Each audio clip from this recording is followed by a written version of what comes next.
And now, your first Alert 5 weather. Well, it was a nice day. Can't really complain. Temperatures were close to normal. We started right on normal at 29 in the Springs and rose to 55 this afternoon. 28 this morning in Pueblo, rose to 62 later in the day. And we've had some high clouds today. They've slowly increased. The increase in our high clouds this afternoon is coming along with some jet stream energy that's going to move into the state, and it's going to create some more active weather for tomorrow. But in the meantime, it's still quite pleasant this evening. We're in the 40s and 50s, so I would grab a light jacket or a sweater as you head out the door.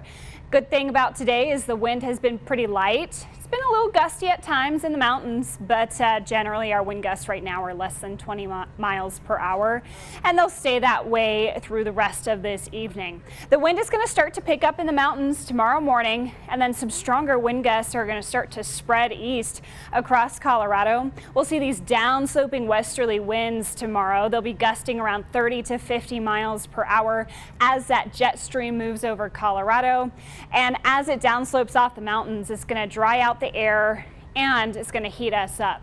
So winds will be strong during the bulk of the daytime. Then they're going to turn out of the north overnight, Saturday night into Sunday morning. And that's our next cold front arriving that will cool us down a bit for Sunday. But with the wind tomorrow, plus low humidity dropping less than 15%, we have fire danger returning. So red flag warnings are in place from noon until 8 p.m. tomorrow. Please do not create any sparks or flames outside because wildfires can spread quickly under the weather conditions we're going to be dealing with.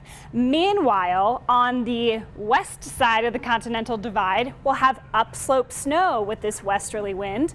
So winter weather advisories are in place for our central and northern mountains where about half a foot to a foot of snow is expected to fall. So let's go through that future cast. We have some high clouds tonight. Hopefully that will make for a pretty sunset.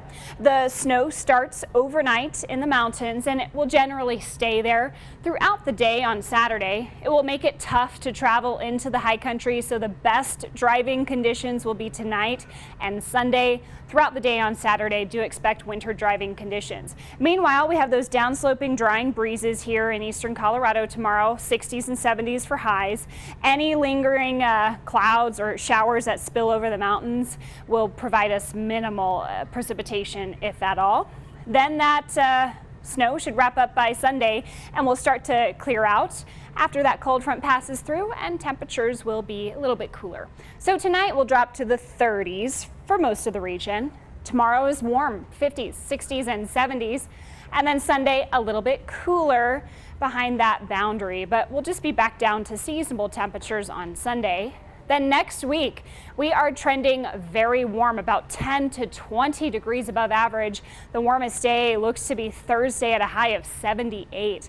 In Pueblo, gusty with 70s tomorrow, down to the 60s on Sunday, but we're only in the 60s briefly next week, 70s and 80s. Right now, it looks like Thursday will be the warmest day. Potentially a cold front comes in for Friday. Canyon City, 60s for the weekend. Tomorrow is quite windy, so Sunday's the more comfortable day. 70s and 80s for you next week. And finally for Woodland Park, quite gusty tomorrow, low 50s for the weekend, and then 60s for next week. I'm watching that potential next cold front on Friday.